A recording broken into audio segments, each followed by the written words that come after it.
Imagine breaking every toe on a young girl's foot, folding them underneath and crushing the arch until her foot is barely 3 inches long. This wasn't a punishment, it was the price of beauty in ancient China. Today, we're uncovering the painful and shocking history of foot binding, a practice that lasted over 1,000 years. Why would anyone endure such agony for the sake of beauty? Let's dive into the story of one of history's most extreme beauty standards. What is foot binding? Foot binding was a tradition in China that lasted for about 1,000 years. It started in the 10th century and became widespread by the 12th century. By the 17th century, almost every girl in China who wanted to marry, especially if she wanted to marry into a wealthy family, had to have bound feet. The ideal foot was called a golden lotus and measured only 3 inches long. Yes, you heard that right, 3 inches. How did it start? The tradition began during the 10th century. According to stories, Emperor Li Yu had a favorite concubine who danced for him on a stage shaped like a lotus flower. To impress him, she bound her feet into a small, hoof-like shape and decorated them with jewels and ribbons. The emperor loved it, and soon other women wanted to copy her to gain attention and status. From the royal court, the practice spread across China. Over time, foot binding became not just fashionable, but also a requirement for marriage in many regions. Foot binding wasn't easy. It was painful and began when girls were very young, usually around 5 or 6 years old. Here's how it worked. 1. The girl's feet were soaked in hot water or a mixture of herbs and animal blood. 2. Her toenails were cut very short to prevent infections. 3.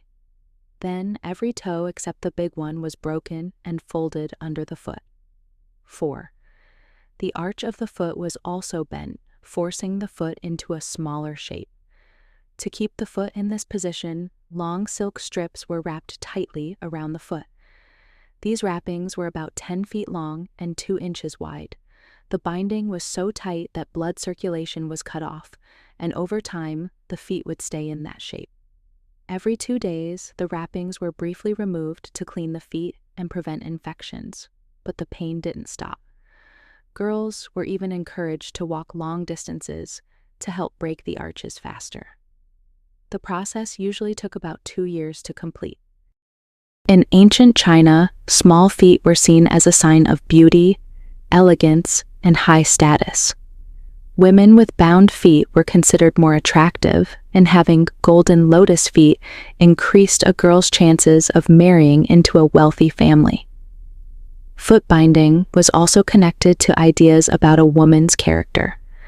People believed that women with small feet were more disciplined and obedient. This shows how deeply the practice was tied to cultural beliefs at the time. The shoes made for bound feet were called lotus slippers.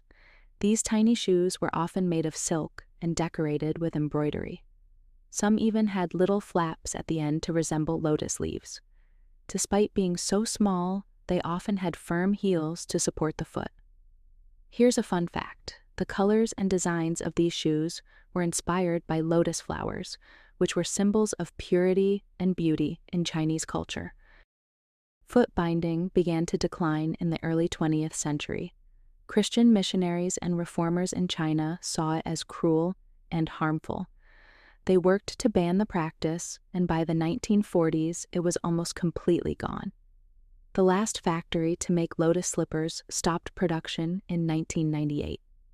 Today, foot binding is remembered as a painful part of history, but it also teaches us about the lengths people have gone to meet beauty standards. Looking at these tiny shoes, it's hard to imagine the pain and sacrifice behind them. Foot binding was a symbol of beauty and status, but it also caused lifelong harm to millions of women. What do you think about this tradition? Let us know in the comments. And if you enjoyed this video, give it a thumbs up and share it with your friends. Thanks for watching, and we'll see you next time for another journey into the strange and fascinating parts of history. Bye for now.